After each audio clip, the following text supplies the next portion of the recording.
going to see who's out front. Sure. To the IGDA April event. My name is Derek Paquette. I teach the Game Development Program at Algonquin. I'm also on the executive for the IGDA. And this was actually my idea. We have doing a lot of applied research, or think of it as R&D at the college.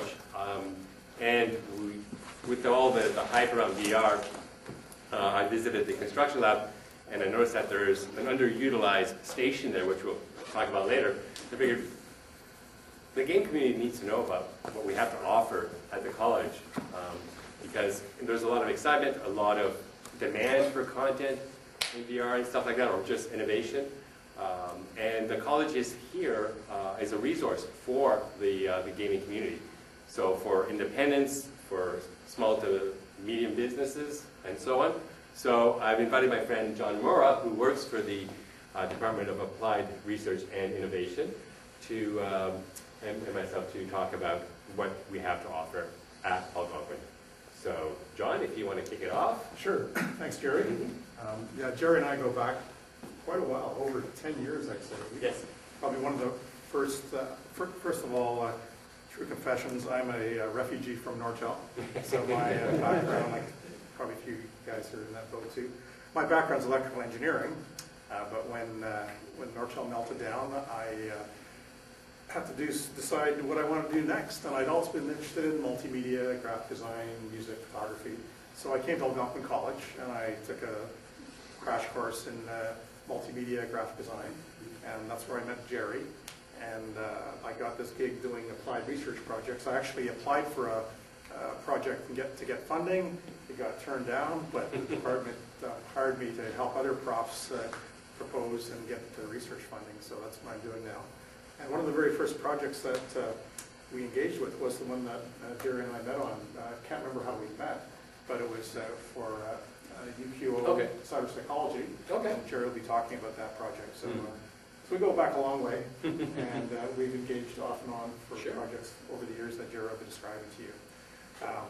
So, like Jerry said, our group, which is about 4 or 5 of people like me, and we're applied research project managers. And that's really setting up little R&D projects with local companies in various areas. My area happens to be very centric with the School of Media and Design. I primarily go for projects where we provide user experience design. And that's for serious software where you want to provide a low friction experience for people using the software. But that also extends to game development as well. And so we've taken on several game development projects along the way, along with other large-scale projects, as well as some more artistically oriented projects that I can talk about. So without further ado, I didn't delete your slides. Sorry? Don't be surprised if some slides are missing. Okay, that's fine. We'll just swing it. Okay. So, as I was saying, we've got about 4 different subject matter specifics on the Design Center. Full Spectra is really technology, software, hardware. Health and Wellness is we work with our Health Sciences Department at Algonquin. And Construction Research, we'll be talking about that because that's where they've got some pretty cool 3D type capabilities to do virtual modeling of buildings and doing analysis of building economics and that sort of thing. We also have remote campuses in Pembroke and Perth where we engage in whatever type of projects that the local business community brings to us. So this is me, this is my center.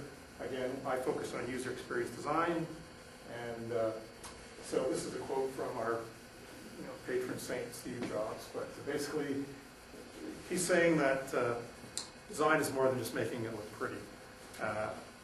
Often I come from the engineering world where it was all about coding and databases, and so way back then, like 100 years ago, really user experience design hadn't really been invented yet. So we ended up with interfaces that looked like databases or the cockpit of a 747. Super hard to use. And over the years, people like Steve Jobs have made the good point that unless normal people can use your product, it's useless.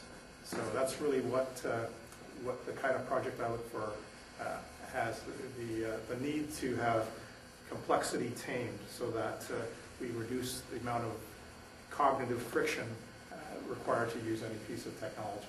So that's kind of what I look for in projects. This kind of shows the categories. So most of our stuff has been in regular computer type applications, but we do mobile type designs. That's becoming a lot more in demand lately, as you all know. Simulation games and virtual reality, that's the area that Jerry and I collaborated in. And we do other, more nuts and bolts type things like usability testing. So somebody will bring their product to us and ask us to evaluate it. So we'll set up usability tests. We'll set up software that records a user's clicks and gets a video of their facial expressions and records what they say. So we get some insight into what works and what doesn't work. And then core applied research, that's my term for stuff that doesn't fit in a regular category. And that's where we get into interesting, more artistically related projects. I don't have any slides on it, but just to give you an example, we did some work with the Ottawa art, what's the name of the place down by the Rito Center there? Arts Court? Arts Court, yeah. And they have a group down there that does more artistically related projects. And we had a prof at one time, James Akers, who was very involved with them. So he brought us in and we did things like, we did the lobby of the Invest Ottawa building with a company called Lumen Artists. And basically it was a multimedia installation. It had zipping LED colored lights that flashed around, and it had speakers embedded in the walls, and it was sensitive to openings and closings of door closures. And it was supposed to try and represent the innovation that the Invest Ottawa people are trying to do with the local business community. And so they had different translations of voices coming out of the walls whenever somebody came out of the elevator or opened the door. Basically recordings of design meetings that were going on in various languages in the building. And so that's the kind of thing that when I put into the core research category. So not stuff that doesn't fit in a easy category. On that, these are the programs within school media and other schools of the college. So that's where the areas of expertise comes in, or the right. Correlation. Yeah. Thanks, Jerry. Yeah, thanks for pointing that out. So we work with, the nice thing about in applied research for Algonquin College is that we're not limited to working with one faculty. We can work with game development, we can work with graphic design, we can work with interactive multimedia, we can work with photography, we can work with TV broadcast, we can work with computer software developers, and we can work with the School of Business. So whatever the client needs, we can bring that skill set into the project. So here's a couple projects that we did. I don't have the demo with me, but the Global Advantage Interactive Business Navigator, that was a client. He's a really well-connected former assistant deputy minister for the Paul Martin government for Treasury Board. So he's very well connected. And now, since he's retired from government, he's a consultant, and he goes back in there and tries to help them figure out policy. And he's got these huge wall charts that detail the government department and all the businesses and schools and markets and private companies they deal with. But they're this huge 3x5 wall chart with tons of information that nobody really understands except Dave. So he asked us to come up with some kind of a system that would make it easier to navigate. And we came up with a sort of a solar system paradigm where we just gave them the big picture, and you could navigate down into the detail that you needed. And the cool thing about that project was that it was data driven. So basically all the organizations and the flows of money, people, ideas, and materials were all actually driven from numbers in a big database. And so if a number changed over time, it would affect the size of the bubble or the size of the flow. And so this, you can imagine the time this saves for this guy, right? Every year he's got to update his database when the new budget comes out, and it means somebody's got to go there, collect all the, scrape all the data, and then open up Visio and draw bubbles and arrows in relationship to the data. With this thing, it's automatic. You plug in the data and the picture changes itself. So it's a prototype right now, but it can save them all kinds of production time. So that's another kind of project we do. Carrot was another interesting one. The client was Frank Taylor, Title Entertainment. I don't know if you guys know anybody in he's the TV video producer. But he's telling me that lately work has been kind of harder and harder to find in the commercial TV video world, largely due to the internet.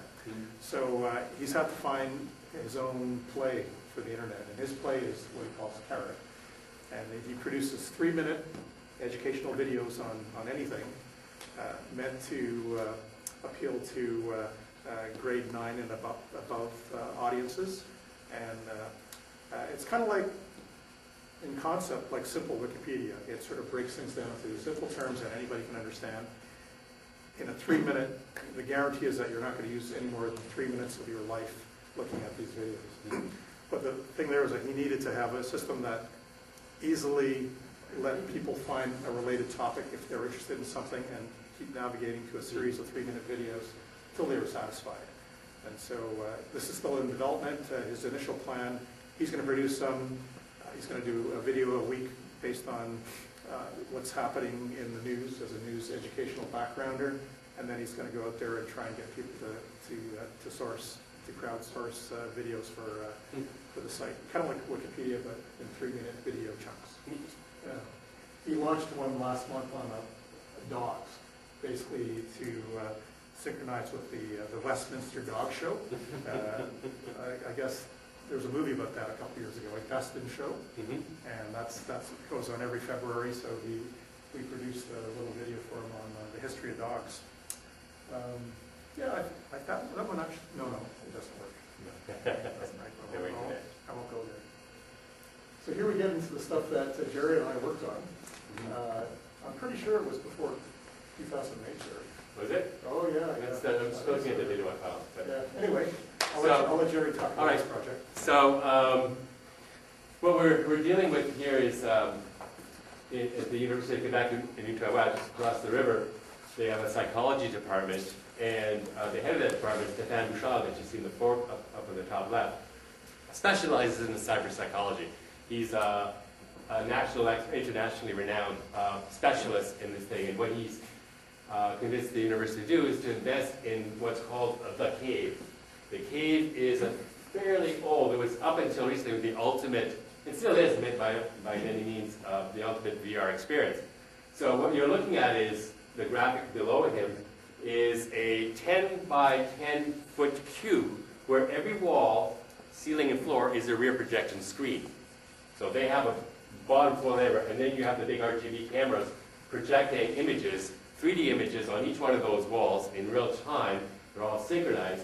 And the person inside will be wearing 3D goggles, a head tracker, and they have a wand or a clicker to navigate and stuff like that. So they get to be immersed in this environment. And just like the Hive, you can actually take a few steps forward or back, you can spot.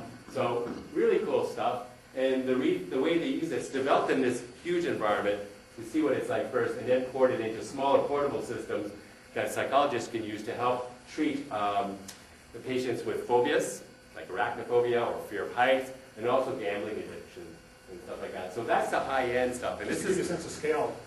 The space underneath the cube there, that's a whole floor that you go just to support the floor projection. So millions of dollars. It's a huge thing, yeah.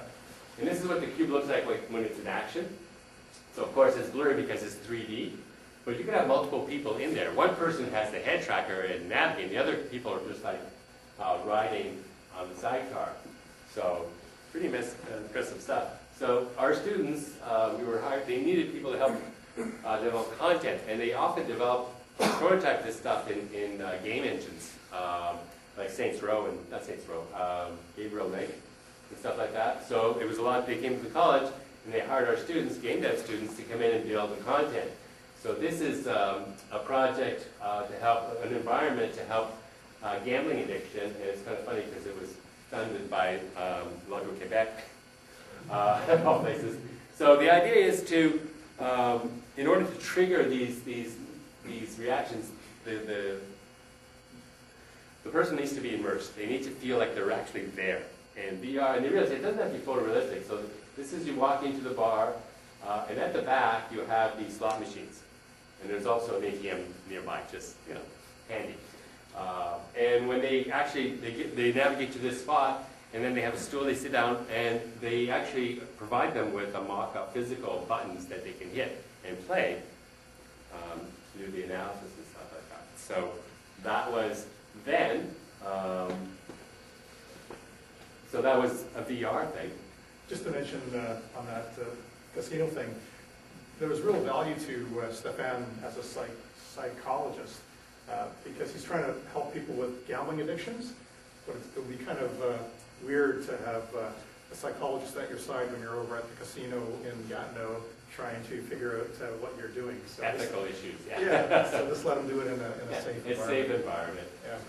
Also, I consulted on some of these things in terms of, with my experience, because my background is animation and filmmaking, so, and they don't have that background, so to get that, the sound and the environment, the ambience, everything working well, and the navigation, the camera work and stuff. This is a second project. This was actually the first game I got involved in, and actually this, basically we had an entrepreneur, a consultant, an expert in startups, and he noticed that the schools, university stuff, who were teaching this thing had a game, online browser game, but it was very boring. The database approach that you were talking about earlier, very dry, text-based, not anything really exciting, and he thought he could do better. So he came to us and proposed the idea of developing this game, that would teach students like what it's like to have your own startup. So this involved students from 2 game dev students to do the outline, basically an initial prototype. Graphic design students, a couple of those to do the interface and user experience, and programming students to actually, mobile programming students or web-based, to do the final coding at the end. And you can see this is how we organize our flow show, so they can work full-time in the summer, part-time during the semester. So this is how the project was mapped out. And of course the profs, like myself and prof from graphic design with special interest in user experience, oversee the students and the prof so you get a bit of everything there. So these are my students. Some of you might recognize Jamal at the back. He's a former exec from IGDA. And Joel and our client here. And this is my specialty in game dev is game design foundations, and what I use to teach that to the students, first year students, are board games. So we did a prototype. You can see the flow chart, the game flow in the background there on the screen. And then we created a paper prototype. Again, you actually could play and adjust values and so on. So that's what we're doing there. We're play testing the concept. And then the graphic design student with it, this is a wireframe, establishing how this is all going to map onto a browser. And the nice thing about it, and today, 4 years later, the company is still going strong. It's called Experimental Simulations. The first one we did is traction. He's now got Agile, Ethos, and Project Management coming. So he's very successful. He's established himself in Europe, a number of schools and universities. This is what it looks like. It's very interactive, lots of options for the profs and the students, very engaging. And the bonus with this is because this was a new company, we were able, the graphic design students were able to come up with a design for his logo, for the whole design and color scheme. That was kind of thrown in there as a bonus. So we got all this done through one project. Pretty doing as well. Currently, this is the next game one. This is a smaller project. This is done through the Innovation Fund. This is an internal fund that profs are encouraged to apply to if you have ideas, and you can get funding for your ideas to implement them, basically finding new ways of teaching and reaching students and having them out. And this wasn't originally my idea. It was the chair of media and design talking with the chair of advanced technology, and they both were sharing the problems that the programming students were having with their math skills, their base math skills. It's really, because they didn't learn it or didn't retain it in high school, they were having additional difficulties learning the programming on top of all of that.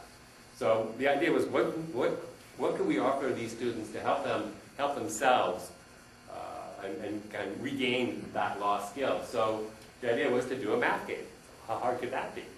So I was approached, I accepted, and because of my connections with the board game industry, I was aware of Gordon Hamilton over here, who is a game designer but also a mathematician, teaches in grade schools, and what he does is that he comes up with paper and pencil games to help convey some of these math techniques to kids in a fun way. So what you see here, cartouche puzzles is kind of a version of Sudoku. There's Sudoku, and then they got more involved with Can-Can, and then they got another layer with Tom-Tom, and then he's taken it to yet another layer with cartouche. So you're not just doing a simple grid, you actually have embedded programs, like embedded functions, so nested in one another, which would normally be a formula with parentheses and stuff, but you don't see that, you just see the game. And the color codes tell you which functions you use. And it starts with multiplication, division, addition, and simple numbers, but you can crank it up to have variables as well, and go from 4 by 4 to 7 by 7, so it can get quite challenging. And the neat thing about this is that the students can decide which functions they want to, and which number sets they want to use. So they can really hone it to their particular weakness and build up their skills that way.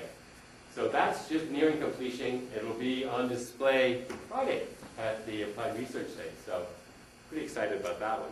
And that's a scaled down, same format as the previous one, except that only had one game dev student doing the design document, basically taking the paper and pencil version and converting it to something similar, a mobile version of Sudoku, and then graphic design and a mobile programming student, another student doing the coding. Remind me to talk about the Applied Research Day at the end, Yep. so people know about This one's yours. Yeah. Okay, so this is another center within Applied Research. This is our Construction Research Center.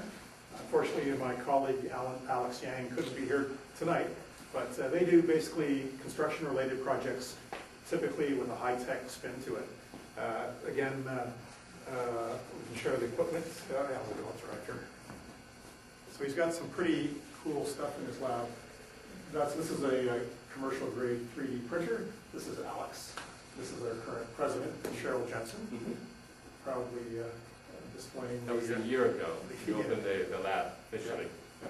This 3D printer is pretty high end. I think it's worth about $350,000. So it's pretty. Also laser printer there too. So it's good for prototyping, custom controllers and stuff like that. Yeah. I should mention that Alex's team. You guys heard about the recent LeBreton Flats competition for the new area for the hockey arena and a bunch of other stuff. Alex's group worked for Candace's. It was one of the consortiums, not the Eugene Melnick one, the other one. And they built a really cool 3D model of the proposed LeBreton Flats remodeling. And it's on display downtown at the, it's Candace's, I think, the developer. When they normally would build these maquettes out of foam core and stuff like that, we actually 3D printed. Yeah, Eugene had a foam core one, we had a 3D printed one, so it's a lot there. And there it is. Yes. So that's all done on that 3D printer. Plus, they've got a laser cutter. So all the topologies and things were cut out of masonite and layered to represent the elevations. And so that's the model they built. This is the go for it. Jerry. Yeah, and this is the thing that got me thinking about this presentation. This is basically a scaled down version of the cave. It's called the Christie Hollow Station. It's relatively new, but it's more compact. So instead of having, a 6-wall cube, you're basically dealing with 4 surfaces. It's more like a desktop version, but it's still quite huge. And this is kind of like a shutter that kind of wraps around you, kind of isolates you in that environment. And here you can see it in operation. So you have the same 3D goggles or glasses with the tracking devices. And the nice thing about it, that wand actually, in the environment, when you're using the wand, it actually shows a hand. And when you pull the trigger, it actually points and stuff like that. So you can navigate and move around the environment. What's really cool, there's enough room for 2 or 3 people to stand side by side and talk about what they're seeing, what they're experiencing. And the thing with VR is that they're talking that the way to design VR content is in VR. Both Unreal and Unity have announced tools for creating worlds in VR. And it seems to be the ideal way of doing it. Rather than doing it on a flat screen, then putting on your gear going, oh, that's not right, taking it off, making adjustments, putting it back on, oh, it's still not right. And it's just a lot of hassle.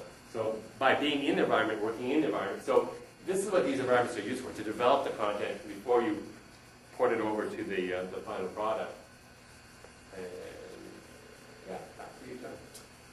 So this explains some of the other more physical things that Alex does.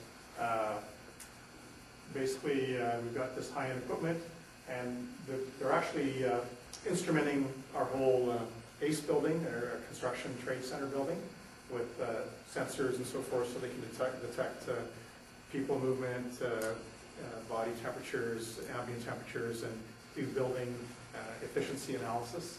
And we're also building a house, basically, a research house out at our Perth campus.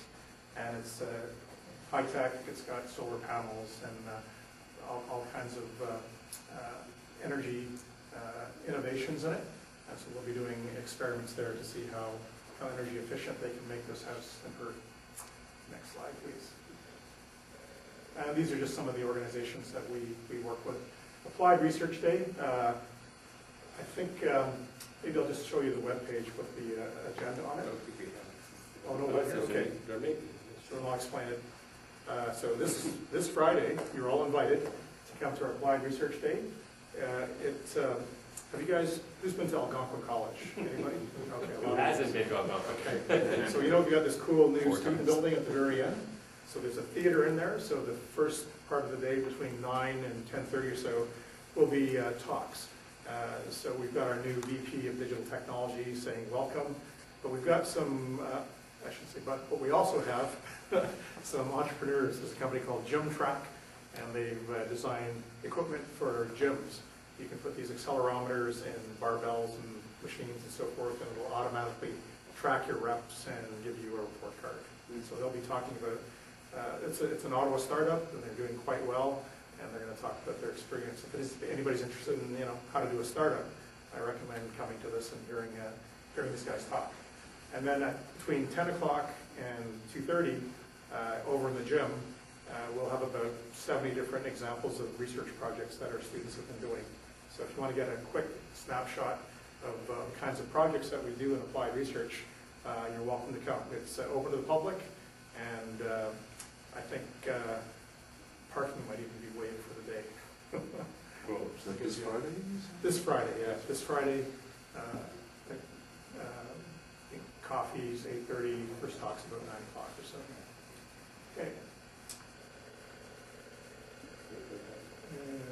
This is happy faces, all the students at Applied Research Day, and various shots. Yeah, it benefits everyone in many ways. It benefits the entrepreneur because they can actually get their R&D done, get some funding with the help of the college. It benefits students because they have a real-life client and they have something to show in their portfolio or their when they graduate. And, that was not just another assignment, something real. And then for profs, it allows us to kind of stay current. I never thought, because my background is animation, I didn't think I would be doing video game development. I'm publishing board games, but this cartouche game allowed me to oversee and develop a video game, a mobile game. So that's a benefit to me as far as my experience and what I have to bring to the classroom, understand what they're doing. And along those lines, there's lots of opportunities for game developers to do educational games. We've had a couple other clients, Government of Canada, Canada School of Public Service. They have a school of policy direction.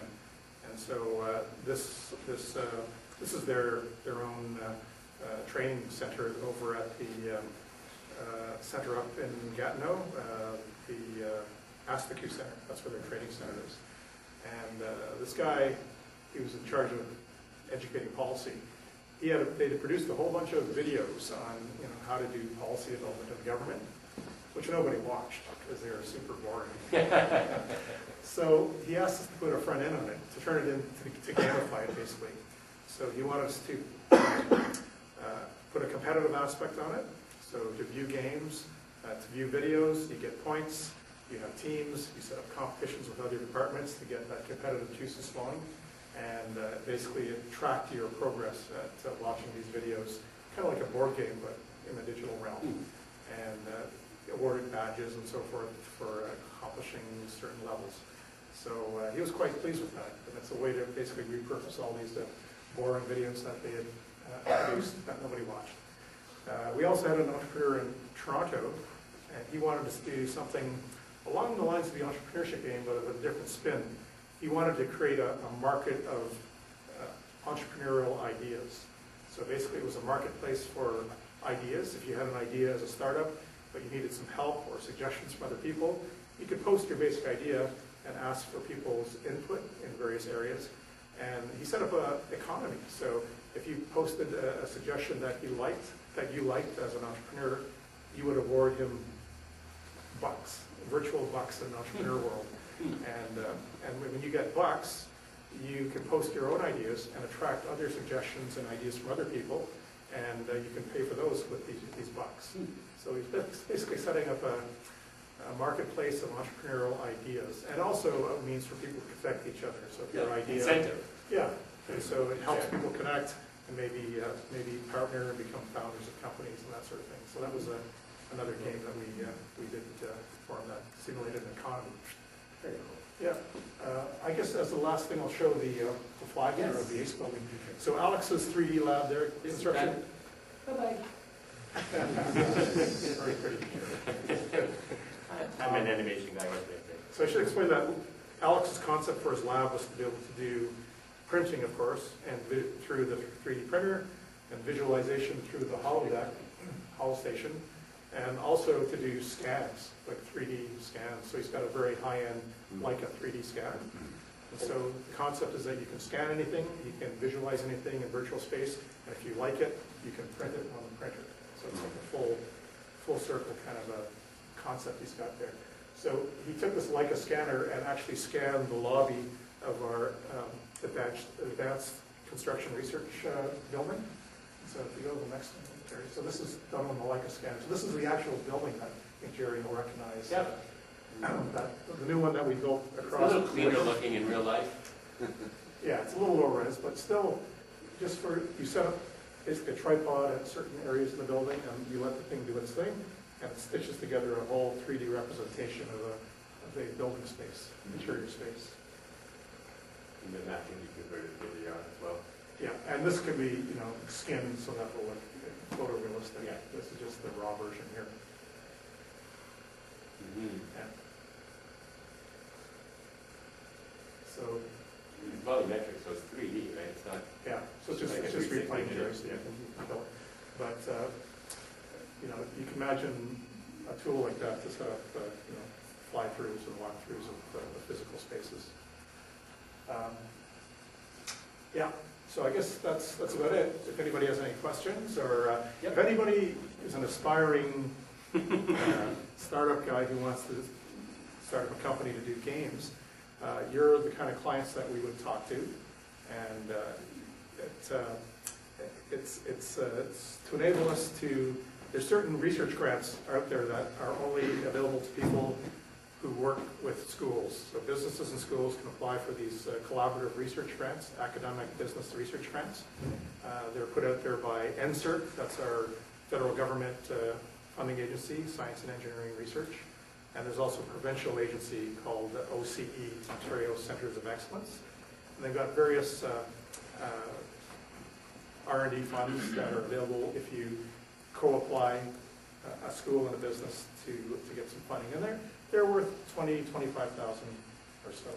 Now, we ask the companies to put a little bit of skin in the game. We ask for a 25% contribution from the company and balance in kind of your time to work with the team. And so that, just to give you an idea, that would be enough to basically set up a summer project with a couple of students and a prof for a few hours a week to help keep the students on the rails kind of thing. And the project, basically, if the company can contribute technical skill, then there's just that much more horsepower to get something developed. So it's a good way to get a prototype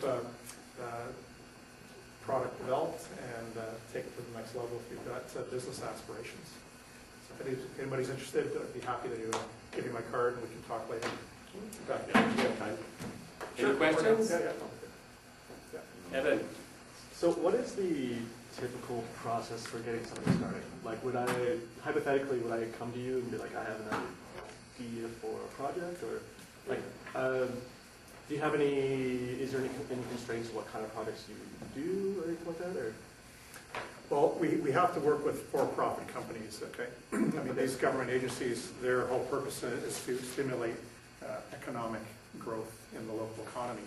Yeah. So typically it helps if you're a registered business, helps even more if you're incorporated, helps if you have another employee that you're working with. All those things are sort of credentials to go towards a successful funding application. So there's definitely hoops you have to kind of jump through. So I guess a business would come to you, you get in touch, you start talking, and then if you both like the idea, then you start looking for funding, and then... Yeah, well, we have a simple one-pager online thing so that you can identify yourself and just give a ballpark idea of your idea. And then we have different levels of projects. I described, a summer-type project, which is, relatively large in scope. We have little in-class projects in the fall and the winter semesters where a small team of students will work on something simple like doing a website or doing a shopping cart for your business or a Kickstarter campaign or an educational video or a tutorial, that kind of thing. And those are, I think we charge nominally somewhere between $250 to $500. And that's a good deal because, if you want somebody to produce a 3-minute video for you in the outside world, that can run into thousands of dollars. So it's a really good deal for the small projects. The process is basically you make your interest known through the application on our website, and then project managers like myself will vet them. When we have a lot of them, like we run 10 of these little ones in the fall, we run we call it the pitchfork session. It's our little version of the Dragon's Den. So the 4 of us project managers are the dragons, and we invite companies to give 30-minute pitches, Q&A included, and we'll get all the ones and pick the ones that are the best fit for our student teams to work with. So we have sort of an onboarding process like that. Yeah. Cool. Yeah. Thanks for the presentation. Really informative. So once you establish a fit for the company, how much freedom does the company have to decide the other way around? In the sense like the talent you're going to provide the company? I guess we sort of do that, right? We're sort of in the best position to do that because we really do that through the professors. You got to think about when a professor has a student for at least 3 or 4 months in a semester, he's going to know who the good students are. So we ask our professors to recommend the ones that they think are competent. So that's a really valuable service. It's really... It's also, like for the entrepreneurship, or also for the cartoonist book, I did is I basically sent an email out to the students using their Algonquin email account. So if they're reading checking their mail, they know there's a job, a summer job. And I invite them to apply, submit their resumes, and then we have interviews. Yes. And the client is sitting in on these. And then we discuss who the best candidate is, the best fit for the project.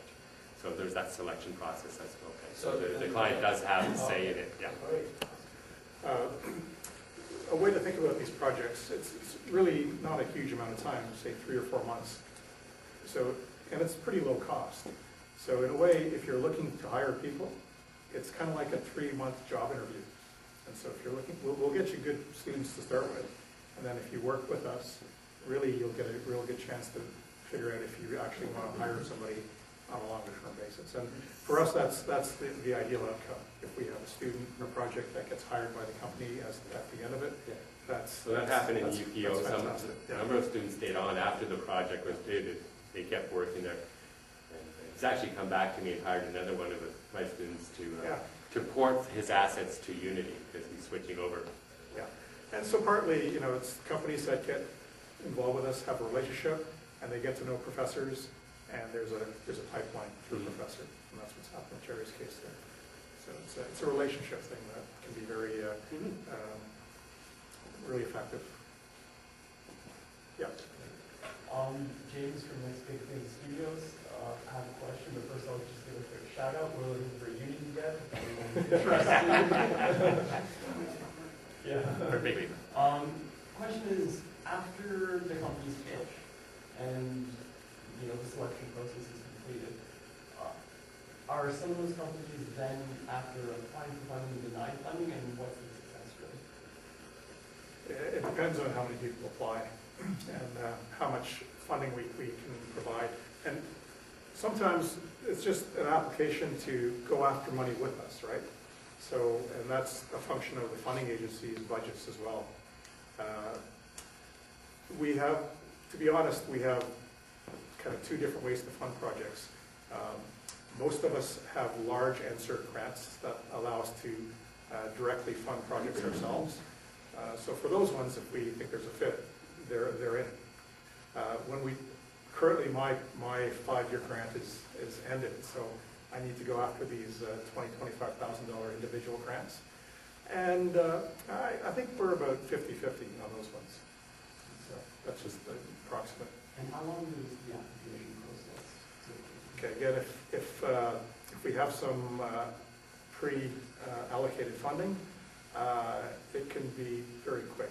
If you put something in now, this is April, we'll try and set up a project by May kind of thing, so that it can start for the summer. Yeah. Yeah. If it's goes through an agency, they take a month or 2 to figure out what they want to fund, in addition to our time to that.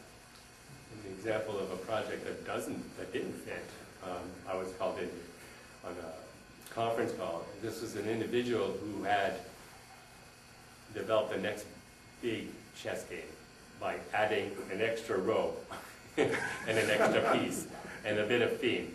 It was basically just a chess variant, and he thought this was going to sell like gangbusters. And he just wanted us, I don't know what he wanted us to do, to pay for the manufacturing or something, or it was weird, because the game was already designed, so there's nothing for my students to do, right? He had done a mock-up, okay, so that looks fine, but there was no market in it because I know the game industry, I know these variants, and it's like, you haven't done your research, you don't know what you're getting into. So, yeah. Yeah, we look at the viability of it as a business, successful business product. As opposed to pie in the sky. Right. I had a guy come and pitch to me a JPEG clearing algorithm to take fog and clouds out of satellite shots, and I guess it didn't look much more impressive to me than what you get for free in Photoshop already for fog removal. So I couldn't work with this guy because I didn't think he had enough value in his basic idea. Yeah. So people come to you with ideas that are not like validated or researched properly, and what if you think there's only a few things that the idea needs to become viable? Is that something you do? Oh yeah, sure. I mean, if we think there's a potential for this person to succeed as a business, we'll work on it. And we can help. Often our inventors are techie, so they don't understand marketing, market segments, analyzing competition. So we've got marketing profs that can kind of assist with that sort of thing too, if that's required. Yeah. Okay. Any more Okay. questions? Oh, One more. Have you guys compared the Crazy Cave VR to the new like emerging, like the Vive and the Oculus? I'm just curious how they compare. Yeah, because I've been in the cave, and I've done and it's very, and the Christie Hollow station is very much the same. Like, it's very comparable. So the technology is becoming more affordable, more common, and the fact that Stan is switching over to Unity, so I've tried all the devices. Most of them, the Vive is the only one that I haven't tried, and it's basically it's more about a space to work in, without having. Like even it's more like augmented reality in the sense because you can still see your own hands. You can see each other. You're not completely isolated when you're developing in this environment, right? So it's more like imagine a virtual workspace. Instead of looking at maquettes, you're actually looking at virtual things, and you can move things around and discuss things in a group right there, in 3D. So, so it's more of a cloud fit, but it's totally viable. Yeah. It's very nice, very cool. And if any of you are interested, we can, I was offered a key pass to the lab, so get a hold of me and Alex can show you. I was going to be taught how to, Alex is going to teach me how to run it, and you can come and experience it. And then decide. Also have an Oculus BK2, one or two of them. Two. Yeah. And there's some interest in augmented reality too, as well. Like that by Alex. Yeah, we're looking into systems for that as well. Yeah. But it's basically, that's been there for a year. It's not been touched. They used it to model the room, stuff like that, but other than that, it's just sitting there. So I figured, wow. If people knew that this was here and available. He's getting more interest from professors right now. He is? Yeah? Oh, yeah. Okay, good. Yeah, so I think it's going to... There's going to be competition. Oh, yeah. Yay. Yeah. Right, so thank you for coming out. It's a bit early yet, but we do have a reservation at Monkey Joe's. They might accommodate us early, but we have an area section up for us if you want to meet us there afterwards and discuss more one-on-one or just hang out and socialize. You're more than welcome. Thank you. Okay, thank you. Thank you.